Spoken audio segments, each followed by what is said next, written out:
Uh, Dear students, today we are going to discuss about trial balances. Good morning, sir. We are going to prepare trial balances. Before that, I would like to just give a small important tip to all of you. Let me draw a table for this. Yeah.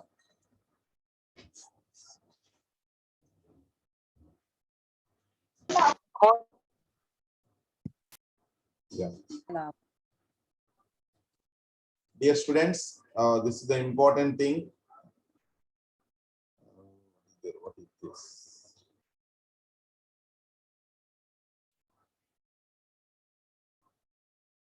Okay. So trial balance.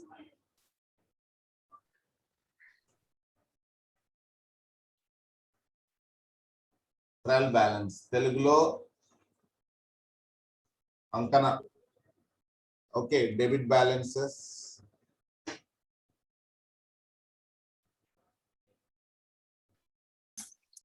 Credit balances. Debit balances and credit balances, right? So debit balances here, you know that you have discussed about the capital expenditure, the capital income, revenue expenditure, and revenue income, right? So dear students, on debit side, so expenditure related items come. Okay, expenditure related items. So what are those expenditure related? Capital expenditure. Capital expenditure. Okay. And revenue expenditure. Revenue expenditure. Okay.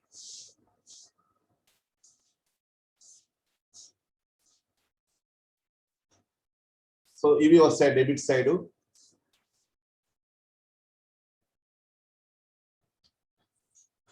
మూలధన ఖర్చులు, రాబడి ఖర్చులు. Okay, మూలధన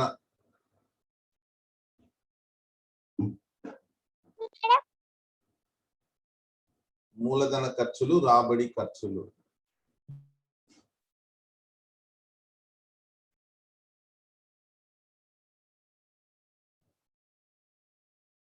మూలధన ఖర్చులు, రాబడి ఖర్చులు. Okay, what are the examples? మూలధన అంటే I mean capital expenditure అంటే expenditure which is I mean the benefit of this expenditure is more than 1 year. అంటే ఈ క్యాపిటల్ ఎక్స్పెండిచర్ ఏదైతే పెడుతున్నామో దాని యొక్క ఉపయోగం, capital expenditure benefit more than 1 year ఉంటుంది. ఓకేనా? Revenue expenditure benefit less than 1 year. So benefit is important, dear students. Benefit is the most important, right? So dear students, revenue, capital expenditure benefit, capital expenditure benefit. Example, okay, benefit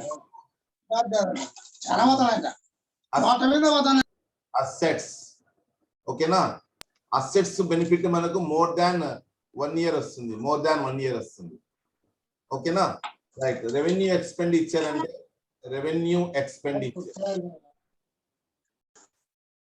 so revenue expenditure అంటే రాబడి ఖర్చు. So దానికి best example salaries, wages, ఇట్లాంటి వాటిని మనం revenue expenditure అంటాము. So ఇవి అన్ని కూడాను డెబిట్ బ్యాలెన్సెస్ గా చూపిస్తాము. ఓకేనా?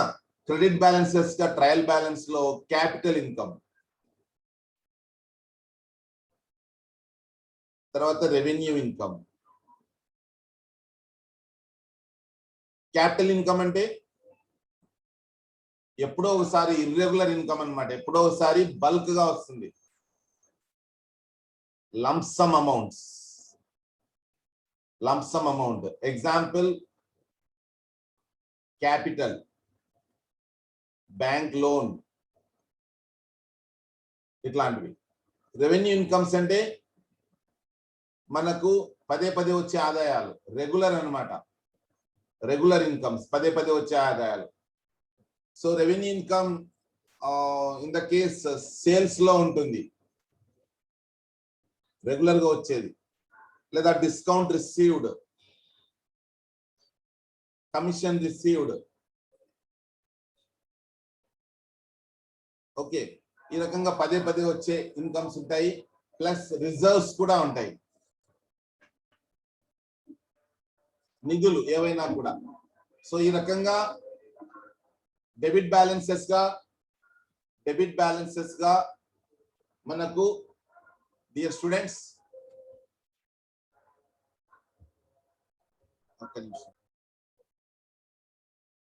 రైట్.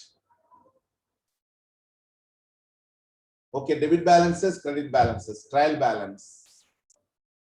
ఓకే స్టూడెంట్స్, సో ఇక్కడ మనం ఒక ప్రాబ్లం చేయబోతున్నాము ప్రాక్టికల్ గా దీనికి సంబంధించి, రైట్. So here the problem is there and we are going to take one important, right.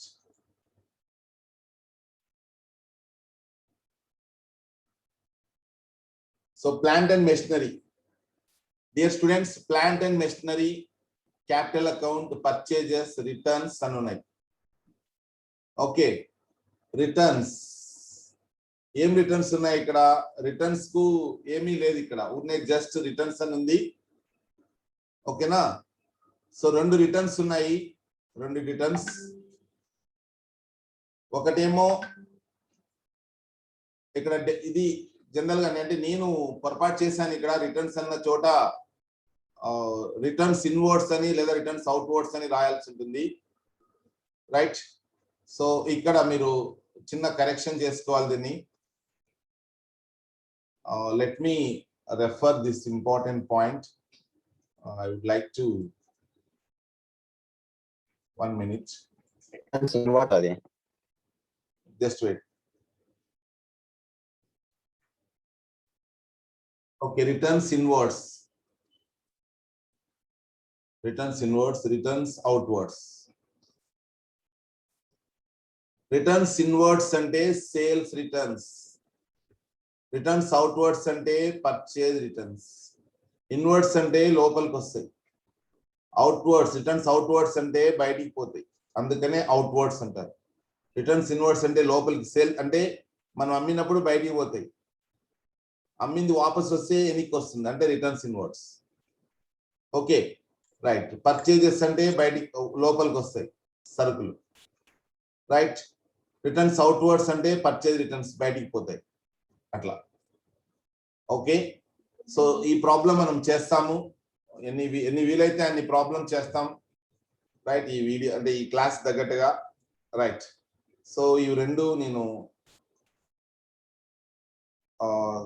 Files arrange చేసుకుంటాను, తర్వాత చేస్తాం, రైట్.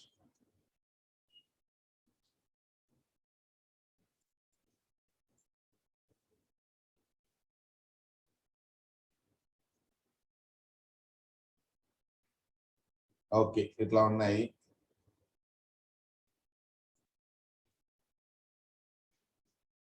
ఓకే, చిన్నగా ఈ టైప్ లో చేసుకున్నాను నేను.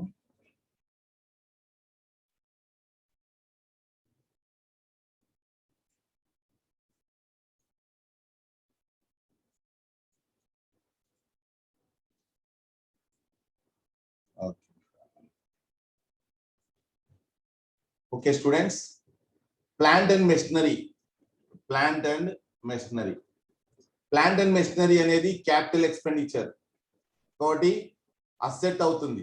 క్యాపిటల్ ఎక్స్పెండిచర్ అంటే మనము ప్లాంట్ అండ్ మెషినరీ, సో దాని యొక్క ప్రయోజనం మనకు మోర్ దాన్ 1 year వస్తుంది అనే విషయం గుర్తుపెట్టుకోండి. Asset capital expenditure. That's why అది డెబిట్ బ్యాలెన్స్ అవుతుంది. మీరు లెడ్జర్ అకౌంట్ లో కూడాను డెబిట్ బ్యాలెన్సెస్ బాగా అబ్జర్వ్ చేయండి. డెబిట్ బ్యాలెన్సెస్ అని మనము లెఫ్ట్ సైడ్ రాస్తాం. ఓకేనా? ఇది statement. This is not an account. Trial balance is not an account. ఇది చాలా చాలా important. It is a statement. It is a statement, కేవలం పట్టిక అన్నమాట. అందుకనే మనము డెబిట్ అని క్రెడిట్ అని రాయము ట్రయల్ బ్యాలెన్స్ కు. ఒక పట్టిక అంతే. ఇదొక్కటే కాదు పట్టిక. గుర్తుపెట్టుకోండి. మీకు ఇంపార్టెంట్ బిట్స్ ఇంటర్వ్యూస్ లో కూడాను అడగొచ్చు, అవకాశం ఉంది. ఓకే, సో స్టేట్మెంట్స్ ఏవి అంటే పట్టికలు. డెబిట్లు క్రెడిట్లు లేని పట్టికలు. డెబిట్లు క్రెడిట్లు లేని పట్టికలు. ఒకటి ట్రయల్ బ్యాలెన్స్, ఇంకొకటి బ్యాలెన్స్ షీట్. ఇవి రెండు కూడా నాట్ అకౌంట్స్, జస్ట్ స్టేట్మెంట్స్, పట్టికలు. ఓకే స్టూడెంట్స్, సరే మీకు ఆల్రెడీ ఇంకా trading account, profit loss account అని మీకు సపరేట్ గా చెప్పాల్సిన అవసరం లే. ఎందుకంటే ఆ పేరులోనే అకౌంట్ అని ఉంది. అకౌంట్ అని ఉన్నప్పుడు మాత్రమే డెబిట్ క్రెడిట్ వస్తుంది. That's all. Got it? Okay. Right. So dear students, now we are going to discuss this problem. Plant and machinery. So plant and machinery, capital expenditure, debit balance istundi. So plant and machinery. Laksha 60,000. Laksha 1,60,000. Capital account. Capital account అంటే owner ఇచ్చిన డబ్బు. Capital income అన్నమాట. ఎప్పుడో ఒకసారి పెద్ద మొత్తంలో వచ్చే income. ఇంకోటి క్యాపిటల్ అకౌంట్ క్రెడిట్ బ్యాలెన్స్ ఎప్పుడు కూడా క్రెడిట్ బ్యాలెన్సే చూపిస్తుంది. కాబట్టి మనం క్యాపిటల్ ను క్రెడిట్స్ క్రెడిట్ బ్యాలెన్స్ కాబట్టి క్రెడిట్ బ్యాలెన్సెస్ సైడే రాసుకుంటాము. ఎంత amount? 1 lakh. 1 lakh.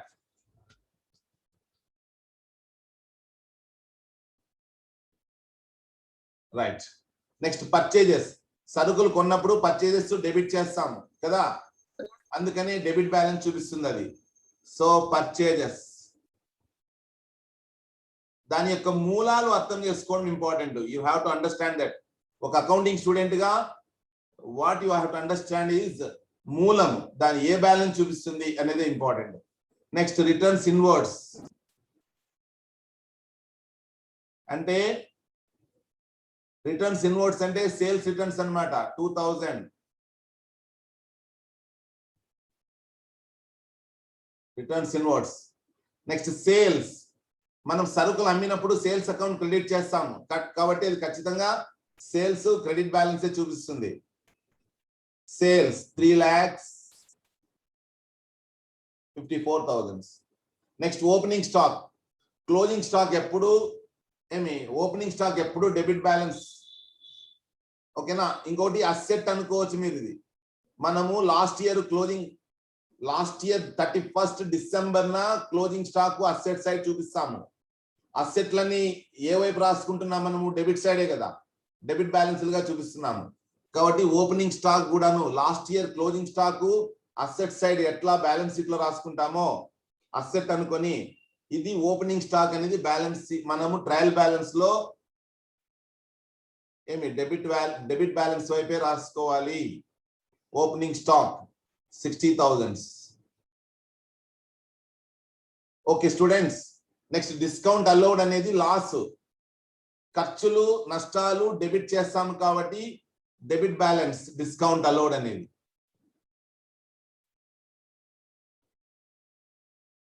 So total 700. Dear students, next returns outwards. Returns outwards అంటే సరుకు బయటికి పోతుంది. బయటికి పోయినప్పుడు పోయే ఖాతాను క్రెడిట్ చేస్తాం మనం. కాబట్టి ఖచ్చితంగా ఇది క్రెడిట్ బ్యాలెన్స్ గానే వస్తుంది. అంటే పర్చేజ్ రిటర్న్స్ లేదా returns outwards 1500. Dear students, bank charges. Bank charges ఓకేనా? బ్యాంక్ చార్జెస్ గుర్తుపెట్టుకోండి. బ్యాంక్ చార్జెస్ ఖర్చులు ఏం చేస్తాం, డెబిట్ చేస్తాం. అందుకనే మనము బ్యాంక్ చార్జెస్ ను డెబిట్ బ్యాలెన్స్ గా చూపియాలి. సో టోటల్ అమౌంట్ ఏమో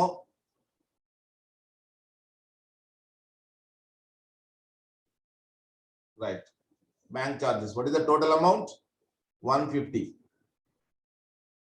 ఓకే స్టూడెంట్స్, సండే డెటార్స్, మన నుంచి సరుకు తీసుకున్నప్పుడు డెటార్స్ వాళ్ళ ఖాతా డెబిట్ చేస్తాము అంటే ఖచ్చితంగా ఇది డెబిట్ బ్యాలెన్స్ చూపిస్తుంది. Sundry debtors, so total 90,000. Okay students, next discount received. Incomes మనం ఎప్పుడు క్రెడిట్ చేస్తాం కాబట్టి డిస్కౌంట్ రిసీవ్డ్ అనేది క్రెడిట్ బ్యాలెన్స్ గా చూపించాలి. Discount received, so that is 1600. Salaries, salaries అనేది ఖర్చు కాబట్టి ఖర్చును డెబిట్ చేయాలి కాబట్టి మనము డెబిట్ బ్యాలెన్స్ గా చూపిస్తాం. సాలరీస్ 13,600.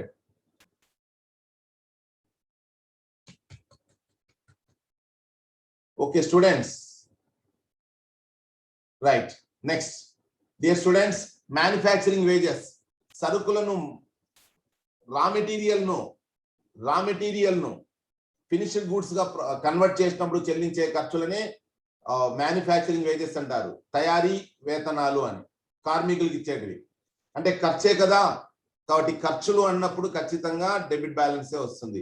ఎం వేజెస్ అని రాస్తా మ్యానుఫ్యాక్చరింగ్ వేజెస్ కు 20,000. నెక్స్ట్ సండ్రీ క్రెడిటార్స్, మనకు ఎవరైనా సరుకు అమ్మినప్పుడు సరుకులు కొంటాం కాబట్టి పర్చేజ్ అకౌంట్ డెబిట్ చేస్తాము, ఇచ్చిన వాళ్ళ ఖాతా క్రెడిట్ చేస్తాం అంటే వాళ్ళు రుణదాతలు కాబట్టి సండ్రీ క్రెడిటార్స్ క్రెడిట్ అవుతుంది. డియర్ స్టూడెంట్స్, ఆలోచించే పద్ధతి ఒక్కటి నేర్చుకుంటే చాలు, అకౌంటింగ్ నీళ్లు తాగినంత సులభంగా ఉంటుంది. మీరు ఆలోచించడమే నేర్చుకోవాల్సింది. అందుకనే మీరు అబ్జర్వ్ చేస్తున్నారో లేదో, ఇలా ఆలోచించాలి ఇలా చేయాలి అని ఎందుకు పెడుతున్నాను అంటే అకౌంటింగ్ అనేది బ్లైండ్ సబ్జెక్ట్ కాదు, సైంటిఫిక్ సబ్జెక్ట్. కొన్ని సూత్రాలు ఉంటాయి, ఆ సూత్రాలు బేస్ చేసుకుని you have to work out the problems. Dear students, carriage inwards.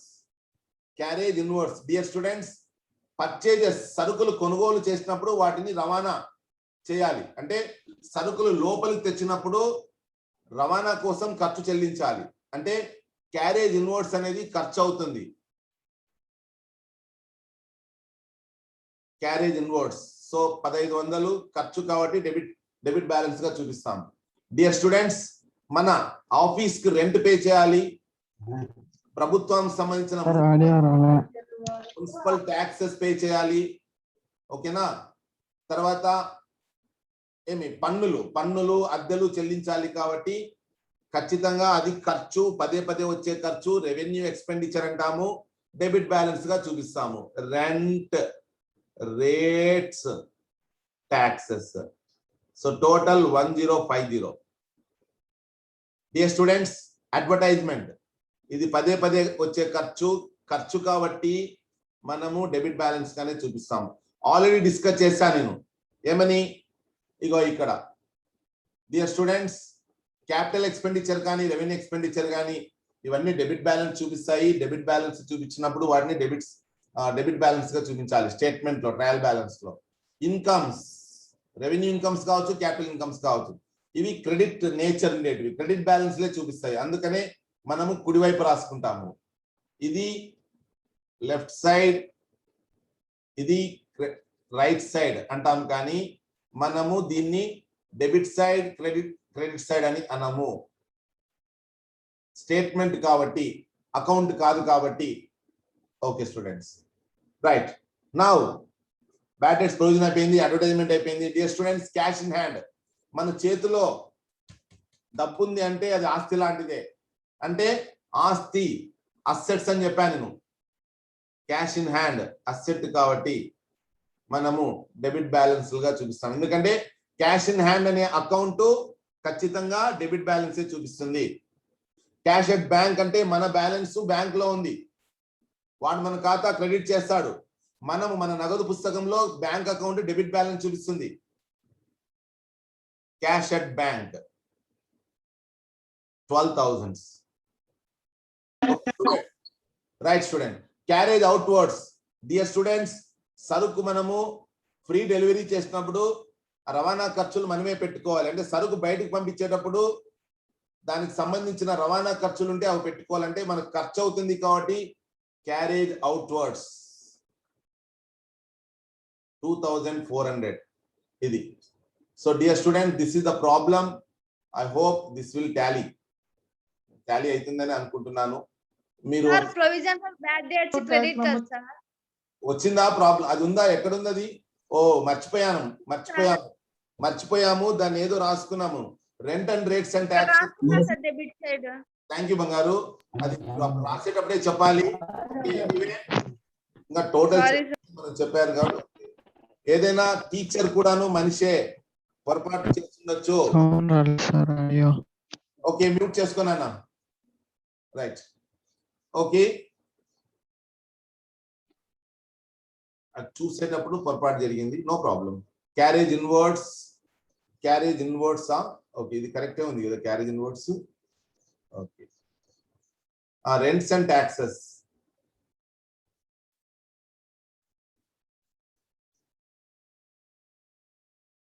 Rents and rates and taxes 20,000. Okay, bad debts provision. Dear students, that is your problem. Audio రాలేదండి, నీకు ఒక్కనికే రాలే, మిగతా వాళ్ళందరికీ వినపడుతుంది. Okay, right. So dear students, ఇక bad debts provision అని ఉంది. Bad debts provision, reserves కానీ ప్రొవిజన్స్ కానీ మనము క్రెడిట్ బ్యాలెన్సే చూపిస్తాయి. అందుకనే మనము రైట్ సైడ్ వేసుకోవాలి. రిజర్వ్స్, ఇక్కడ చూడండి, రిజర్వ్స్. ఓకేనా? రిజర్వ్స్ కానీ ప్రొవిజన్స్ కానీ క్రెడిట్ బ్యాలెన్స్ చూపిస్తాయి కాబట్టి మనము రైట్ సైడ్ వేసుకోవాలి. సో బ్యాడ్ డెట్స్ ప్రొవిజన్ కూడాను 1050. Bad debts provision 1050. Okay students, నాకు తెలిసి మీరు చేసినట్టుగానే చేశాను అనుకుంటున్నాను. దీని టోటల్స్ మీరు ఈక్వల్ కాదా అనేది మీరు ఒకసారి చెక్ చేసి చెప్తే ఆ టోటల్ వేస్తాం. అన్ని కరెక్ట్ గానే ఎంటర్ చేశామా? మీరు ఒకసారి మీ ప్రాబ్లం తో ఒకసారి చెక్ చేసుకోవాలి. అందుకనే మీ నోట్ బుక్ దగ్గర పెట్టుకోండి అని నేను చెప్పేది. కరెక్టే sir. Okay ma'am. So what is the total? 5,08,150 sir. 5,08,150 sir. 5,08,150 కరెక్టే కదా? Yes sir. కరెక్టే sir. Okay students, now 10 minutes పైన ఉంది కాబట్టి ఇంకొక ప్రాబ్లం చేయడానికి నేను ప్రయత్నిస్తాను. Okay, thank you. Right, now I am going to get another problem. ఈ ప్రాబ్లం మనం చేస్తాం. Okay students, okay. సో మీ కోరిక మేరకు నేను థర్డ్ ప్రాబ్లం చేస్తున్నా. మీరు ఏ ప్రాబ్లం చేయమంటే ఆ ప్రాబ్లం చేస్తాను. సార్ సెకండ్ చేయండి సార్, చాలా డౌట్స్ ఉన్నాయి. ఓకే, సెకండ్ ప్రాబ్లమే చేస్తాను, డోంట్ వరీ. అది కూడా చేస్తాను టైం ఉంటే. Right, okay students, let me do the problem.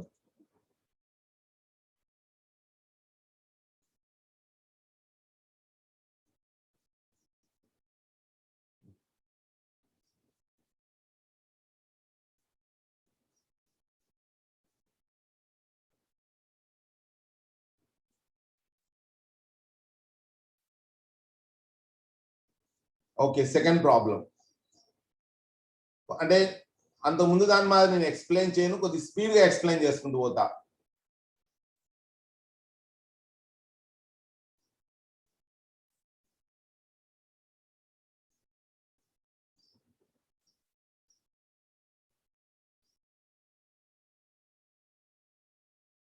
Okay,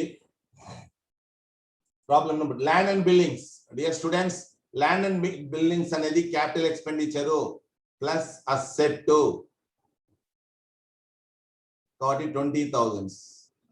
machinery capital expenditure asset 50,000. Furniture, capital expenditure, asset 4,000.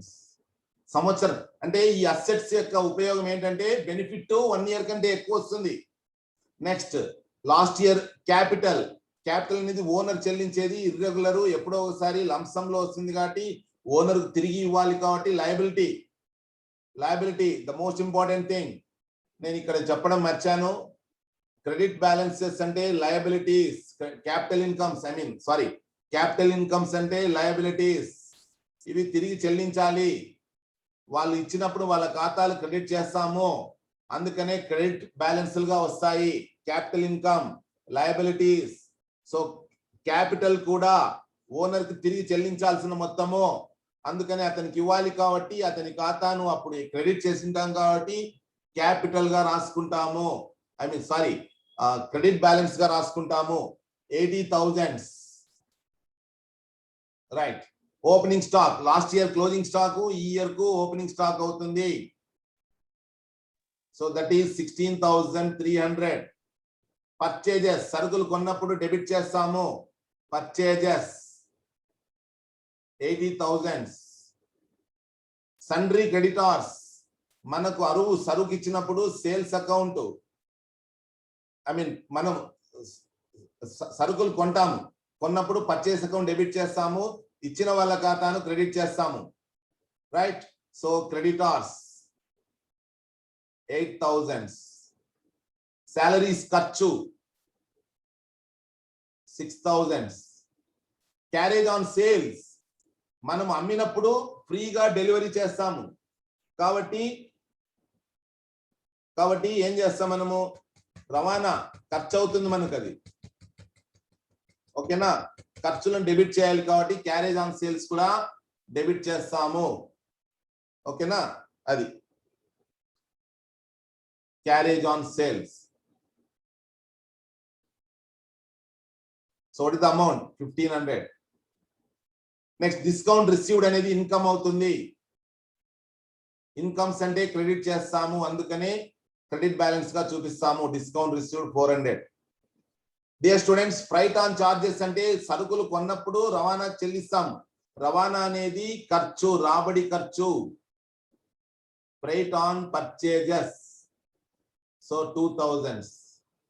Customs duty సరుకులు వేరే దేశం నుంచి మనము ఇక్కడికి దిగుమతి చేసుకున్నప్పుడు మన ప్రభుత్వానికి, సెంట్రల్ గవర్నమెంట్ కి కస్టమ్స్ సుంకం చెల్లించాలి, అది ఖర్చు అవుతుంది కాబట్టి కస్టమ్స్ డ్యూటీ ఖర్చు 3,000. రాబడి ఖర్చు పదే సరుకులు కొన్నప్పుడల్లా మనం చెల్లించాల్సిన అమౌంట్. అడ్వర్టైజింగ్ సరుకులు అమ్మడం కోసం ప్రజలకు తెలియచేయడానికి అడ్వర్టైజింగ్ పే చేస్తాం, అంటే ఖర్చు డెబిట్ చేయాలి. వేజెస్ కార్మికులు చెల్లించాల్సిన వేతనాలు, వేజెస్ 20,000. రెంట్ మన ఆఫీస్ చెల్లించాల్సిన ఖర్చు 3,000. Revenue expenditure. Out standing expenses dear students మనం చెల్లించవలసిన ఖర్చులు ఇంకా చెల్లించలేదు. క్యాపిటల్ ఓనర్ నుంచి తీసుకున్నాము, తిరిగి ఇవ్వాలి కాబట్టి అప్పు. క్రెడిటార్స్ నుంచి తీసుకున్నాము కాబట్టి తిరిగి ఇవ్వాలి కాబట్టి అప్పు. డిస్కౌంట్ రిసీవ్డ్ అనేది ఇన్కమ్ కాబట్టి క్రెడిట్ బ్యాలెన్స్. అలానే అవుట్ స్టాండింగ్ ఎక్స్పెన్సెస్ మనము చెల్లించాల్సిన జీతాలు కానీ వేతనాలు కానీ ఏవైనా ఖర్చులుంటే ఇంకా చెల్లించలేదు కాబట్టి అది అప్పు అవుతుంది. అప్పు కాబట్టి క్రెడిట్ చేసుకోవాలి.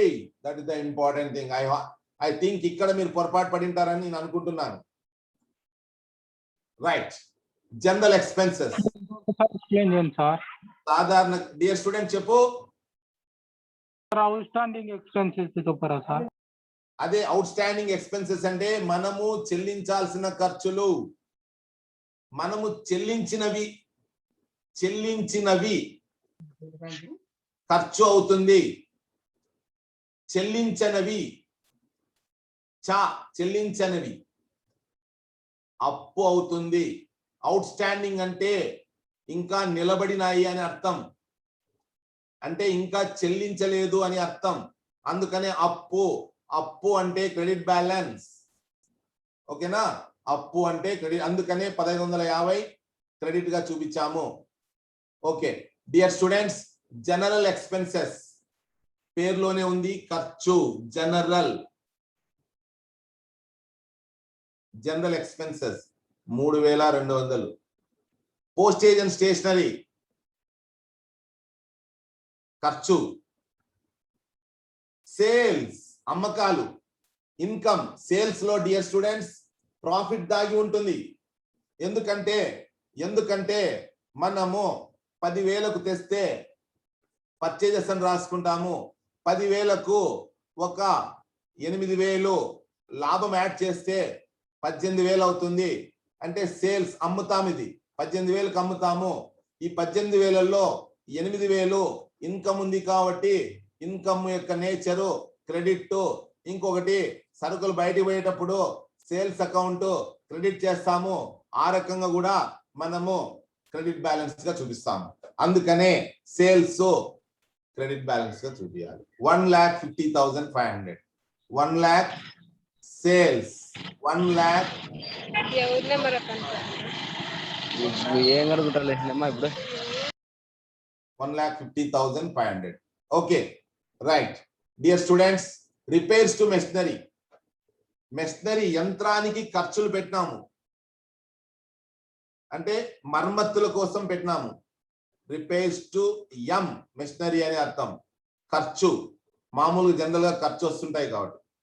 Dear students, loan to Krishna. Loan from Krishna కాదు dear students. Loan from Krishna కాదు, లోన్ టు కృష్ణ. అంటే మనము లోన్ ఇస్తున్నాము అంటే మనకు అతనికి డబ్బు ఇచ్చినప్పుడు అతని ఖాతాను డెబిట్ చేస్తాము అంటే డెటార్ అవుతాడంటే మనము డెబిట్ బ్యాలెన్స్ గానే చూపిస్తాము. మనం లోన్ ఇస్తున్నాం అతనికి 5,000. ప్రీపెయిడ్ ఇన్సూరెన్స్ ముందుగా చెల్లించినది ఖర్చు. ముందుగా చెల్లించిన ఖర్చు అంటే ఖర్చు ప్లస్ మనకు అది ఆస్తి అవుతుంది. ప్రీపెయిడ్ ఇన్సూరెన్స్, అందుకని డెబిట్ బ్యాలెన్స్ చూపిస్తుంది ఇది. ప్రొవిజన్ ఫర్ రిపేర్స్ నిధులు, జనరల్ రిజర్వ్స్ కానీ ప్రొవిజన్స్ కానీ క్రెడిట్ బ్యాలెన్స్ చూపిస్తుంది. Provision for repairs 66,000. తర్వాత సన్రీ డెటార్స్. లోన్ టు కృష్ణ ఎట్లనో ఇది కూడా అంతే. సన్రీ డెటార్స్ డెబిట్ సైడ్ చూపిస్తాము 20,000. క్యాష్ అట్ బ్యాంక్ ఆస్తి. బ్యాంకులో మన డబ్బు ఉంది, మనకు ఆస్తి. Students, this is the problem. Okay, I hope right. ఇప్పుడు మీరు టోటల్ అంతా చెప్పాల్సిందిగా రిక్వెస్ట్ చేస్తున్నాను. ఎవరైనా కరెక్ట్ గా ఇట్లా చేశారా లేదా? చేసాం సార్. కరెక్ట్ వచ్చిందా బంగారు? వచ్చింది సార్.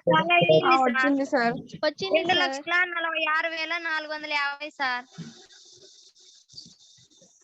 ఓకే, సో ఇట్లానే యాజ్ ఇట్ ఈజ్ మీరు చెక్ చేసుకుంటూ వస్తున్నారు అనుకుంటున్నాను.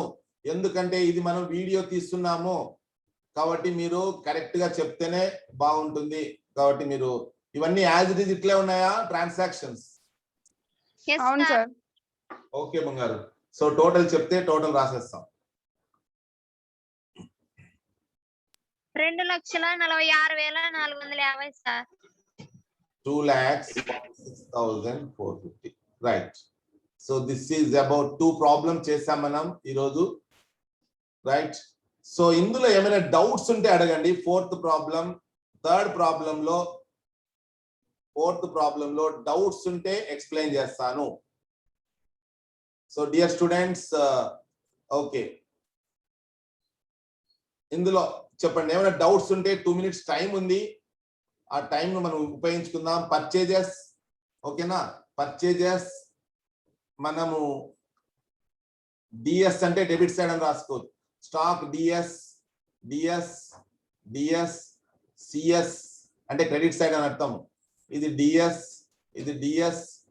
ఇంట్రెస్ట్ ఆన్ క్యాపిటల్ అనేది మనకు ఇంట్రెస్ట్ ఆన్ క్యాపిటల్ ఖర్చు అవుతుంది కాబట్టి డెబిట్ సైడ్ వస్తుంది. Sale of scrap credit side వస్తుంది. Drawings debit side. Cash in hand debit side. Debtors debit side. Capital credit side. Furniture debit side. Establishment charges debit side. ఖర్చు కాబట్టి, bills payable అప్పు కాబట్టి credit side అట్లా. Okay, ఇంక 1 minute ఉంది, right? Sir CL scraps అంటే ఏం sir? Sale of scrap అంటే తుక్కు ఉంటుంది కదా, తుక్కు ఏదైనా మిగిలి ఉంటది కదా, దాన్ని అమ్ముతాము. అమ్మితే మనకు ఆదాయం వస్తుంది, ఇన్కమ్ అన్నమాట. అందుకని క్రెడిట్ సైడ్ రాసుకుంటాం. That's all. చెరుకు రసం అమ్ముతాము, ఆ తుప్పి ఉంటుంది, ఎద్దులు ఏమన్నా తీసుకుంటాయి, డిమాండ్ ఫుల్ ఉంటుంది ఎద్దులకు, గడ్డి ఎక్కడా లేదు, దాన్ని అమ్ముతాం రైతులకు అట్లా. ఓకేనా? Right. Purchases debit side, capital credit side, carriage debit side, discount allowed debit side, furniture debit side, trade creditors credit side, buildings debit side, salaries unpaid credit side, అప్పు అవుట్ స్టాండింగ్ ఎక్స్పెన్సెస్ లాగా, book debts debit side, travelling expenses debit side, general reserve credit side, salaries debit side, sundry expenses debit side, provision credit side, repairs debit side, cash at bank debit side, petty cash expenses debit side, sales credit side, income.